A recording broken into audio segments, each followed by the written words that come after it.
During the takeoff roll, a violent storm and severe crosswinds caused a Croatia Airlines Airbus A320 to lose directional control due to severe hydroplaning. The crew had to make a split-second decision to initiate a rejected takeoff.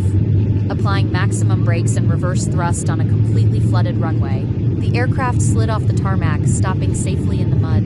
A terrifying moment, but an incredible display of emergency management where everyone walked away safe.